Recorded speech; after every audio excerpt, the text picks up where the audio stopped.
DK ಸಂಪುಟದಲ್ಲಿ ಬ್ರಾಹ್ಮಣರ ಕಡೆಗಣನೆ, ಸಮುದಾಯದ ಸಿಟ್ಟು. ರಾಜ್ಯ ಬ್ರಾಹ್ಮಣ ಅಭಿವೃದ್ಧಿ ಮಂಡಳಿಯಿಂದ ಪ್ರೊಟೆಸ್ಟ್ಗೆ ಮುಂದಾಗಿರುವಂತದ್ದು. ಒಂದು ಕಡೆ ಸುದ್ದಿಗೋಷ್ಠಿಯನ್ನು ನಡೆಸಿ ಆಕ್ರೋಶವನ್ನ ಕೂಡ ಹೊರಹಾಕಿದ್ದಾರೆ. ಡಿಕೆ ಸಂಪುಟದಲ್ಲಿ ಬ್ರಾಹ್ಮಣರ ಕಡೆಗಣನೆ, ಸಮುದಾಯದ ಸಿಟ್ಟು. ರಾಜ್ಯ ಬ್ರಾಹ್ಮಣ ಅಭಿವೃದ್ಧಿ ಮಂಡಳಿಯಿಂದ ಸುದ್ದಿಗೋಷ್ಠಿ, ಆಕ್ರೋಶ. 1969ರಲ್ಲಿ ಇಂದಿರಾಪರ ನಿಂತಿದ್ದು ಇದೇ ಬ್ರಾಹ್ಮಣ ಸಮುದಾಯ. ಕಾಂಗ್ರೆಸ್ ಮತ್ತು ಬ್ರಾಹ್ಮಣ ಸಮುದಾಯದ ನಂಟು ನೆನಪಿಸಿದ ಮಂಡಳಿ. ದೇಶಪಾಂಡೆ, ದಿನೇಶ್ ಪೈಕಿ ಒಬ್ಬರು ಸಚಿವರಾಗ್ತಾರೆ ಎಂದು ಭಾವಿಸಿದ್ವಿ, ಬಟ್ ಬ್ರಾಹ್ಮಣರಿಗೆ ಇಲ್ಲಿ ಕಡೆಗಣನೆ ಆಗಿದೆ. ಆದರೆ ಕಾಂಗ್ರೆಸ್ ಸರ್ಕಾರ ಬ್ರಾಹ್ಮಣರ ಪೈಕಿ ಯಾರನ್ನು ಕೂಡ ಮಂತ್ರಿ ಮಾಡಿಲ್ಲ. ಈಗ ಆಗಿರುವ ಲೋಪವನ್ನ ಸರಿ ಮಾಡಬೇಕು, ಹೈಕಮಾಂಡ್ಗೆ ಒತ್ತಾಯವನ್ನ ಮಾಡ್ತಾ ಇದ್ದಾರೆ. ನಾಳೆ ಬ್ರಾಹ್ಮಣ ಸಮುದಾಯದಿಂದ ಫ್ರೀಡಂ ಪಾರ್ಕ್ನಲ್ಲಿ ಬೃಹತ್ ಪ್ರತಿಭಟನೆ. ರಾಜ್ಯ ಬ್ರಾಹ್ಮಣ ಅಭಿವೃದ್ಧಿ ಮಂಡಳಿ ಅಧ್ಯಕ್ಷ ಅಸಗೋಡು ಜಯಸಿಂಹ ಎಚ್ಚರಿಕೆಯನ್ನ ಕೊಟ್ಟಿದ್ದಾರೆ. ಈ ಬಾರಿಯ ಡಿಕೆ ಶಿವಕುಮಾರ್ ಕ್ಯಾಬಿನೆಟ್ ವಿಚಾರಕ್ಕೆ ಸಂಬಂಧಪಟ್ಟಂತೆ ಬ್ರಾಹ್ಮಣರಿಗೆ ಅವಕಾಶ ಮಾಡಿಕೊಟ್ಟು. ಎಲ್ಲಾ ಸಮುದಾಯ ಅಂತ ಹೇಳ್ತಾರೆ, ಲಿಂಗಾಯತ, ಒಕ್ಕಲಿಗ, ಅಲ್ಪಸಂಖ್ಯಾತ, ಪರಿಶಿಷ್ಟ ಜಾತಿ, ಪರಿಶಿಷ್ಟ ಪಂಗಡ, ಬಟ್ ಅದರಲ್ಲಿ ಬ್ರಾಹ್ಮಣರಿಗೆ ಕಡೆಗಣನೆ ಆಗಿದೆ. ಉಪ್ಪಾರ, ಈಡಿಗ ಎಲ್ಲಾ ಜಾತಿಗೂ ಕೂಡ ಅವಕಾಶ ಮಾಡಿಕೊಟ್ಟಿದ್ದಾರೆ. ಬಟ್ ಬ್ರಾಹ್ಮಣರು ಏನ್ ಮಾಡಿದ್ರು? ಯಾರಿಗಾದ್ರೂ ಅವಕಾಶ ಮಾಡಿಕೊಡ್ಬೇಕಿತ್ತಲ್ಲ. ಇಂದಿರಾ ಗಾಂಧಿಗೆ ಈ ಹಿಂದೆ ಅವರಿಗೆ ಸಪೋರ್ಟಿವ್ ಆಗಿ ನಿಂತ ಸಮುದಾಯ ಯಾವುದು? ಬ್ರಾಹ್ಮಣರು ನಿಂತಿದ್ದಾರೆ. ಅದನ್ನೆಲ್ಲ ಮರೆತು ಸರ್ಕಾರ ಈಗ ಈ ನಿರ್ಧಾರವನ್ನು ತೆಗೆದುಕೊಂಡಿದೆ. ಇದು ಒಳಿತಲ್ಲ, ಸರ್ಕಾರಕ್ಕೆ ಎಚ್ಚರಿಕೆಯನ್ನ ಕೊಡ್ತೀವಿ, ನಾವು ಫ್ರೀಡಂ ಪಾರ್ಕ್ನಲ್ಲಿ ಪ್ರತಿಭಟನೆಯನ್ನ ಮಾಡ್ತೀವಿ ಅಂತ ಬ್ರಾಹ್ಮಣ ಸಮುದಾಯ ಹೇಳ್ತಾ ಇದೆ.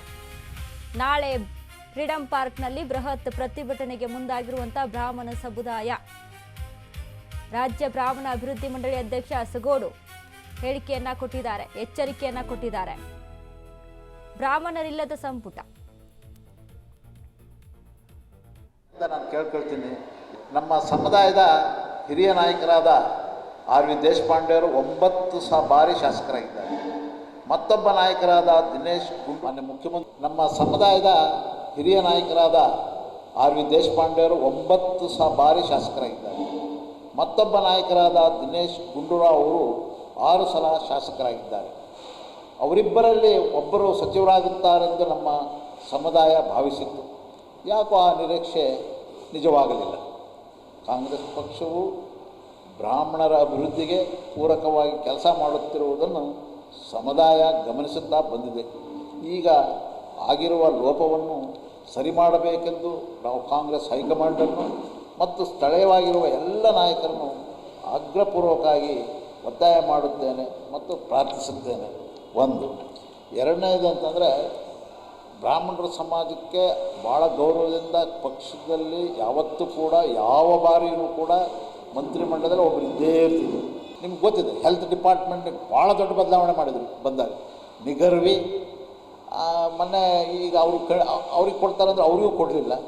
ದೇಶಪಾಂಡೆ ಅವರಿಗೂ ಅವಕಾಶ ಆಗಲಿಲ್ಲ. ನೋಡಿ, ನಾವು ಅವರು 9 ಸಲ ಗೆದ್ದರು, ಇವರು 6 ಸಲ ಗೆದ್ದರು. ಅಂದರೆ ನಮ್ಮನ್ನು ಬ್ರಾಹ್ಮಣರಿಗೆ ಯಾಕೆ ಅವಕಾಶ ಇಷ್ಟು ಜನ ಎಲ್ಲ ಸಮಾಜದವ್ರು ಮಾಡಿಕೊಡ್ತಾರೆ ಅಂದರೆ, ನಾವೆಲ್ಲ ನಿಮ್ಮ ಜೊತೆಗೆ ಎಲ್ಲರೂ ಬರ್ತು ನಿಮ್ಮ ಎಲ್ಲರ ಪ್ರೀತಿ ವಿಶ್ವಾಸ ಗಳಿಸ್ತಕ್ಕಂಥ ಒಂದು ಸಮಾಜ. ಈ ಸಮಾಜಕ್ಕೆ ನಿಜವಾಗಿ ನಮಗೆ ಅನ್ಯಾಯ ಆಗಿದ್ದು ನಮಗೆ ಭಾಳ ಖೇದವಾಗಿದೆ. ದಯಮಾಡಿ ನಾನು ಕೂಡ ಮಾನ್ಯ ಮುಖ್ಯಮಂತ್ರಿಗಳಲ್ಲಿ ನಮ್ರತೆಯಿಂದ ನಾನು ಕೇಳ್ಕೊಳ್ತೀನಿ, ಇದನ್ನು ಸರಿ ಮಾಡೋದಕ್ಕೆ ಅವಕಾಶ ಇದ್ದರೆ ಮಾಡಲೇಬೇಕು ಅಂತ ನಾನು ನಮ್ಮ ಇಡೀ ಸಮಾಜದ ವತಿಯಿಂದ. ಯಾಕಂದರೆ ನಾನು ನಮ್ಮ ಸಮುದಾಯದ ಹಿರಿಯ ನಾಯಕರಾದ ಆರ್ ವಿ ದೇಶಪಾಂಡೆಯವರು 9 ಬಾರಿ ಶಾಸಕರಾಗಿದ್ದಾರೆ. ಮತ್ತೊಬ್ಬ ನಾಯಕರಾದ ದಿನೇಶ್ ಗುಂಡೂರಾವ್ ಅವರು 6 ಸಲ ಶಾಸಕರಾಗಿದ್ದಾರೆ. ಅವರಿಬ್ಬರಲ್ಲಿ ಒಬ್ಬರು ಸಚಿವರಾಗುತ್ತಾರೆಂದು ನಮ್ಮ ಸಮುದಾಯ ಭಾವಿಸಿತ್ತು. ಯಾಕೋ ಆ ನಿರೀಕ್ಷೆ ನಿಜವಾಗಲಿಲ್ಲ. ಕಾಂಗ್ರೆಸ್ ಪಕ್ಷವು ಬ್ರಾಹ್ಮಣರ ಅಭಿವೃದ್ಧಿಗೆ ಪೂರಕವಾಗಿ ಕೆಲಸ ಮಾಡುತ್ತಿರುವುದನ್ನು ಸಮುದಾಯ ಗಮನಿಸುತ್ತಾ ಬಂದಿದೆ.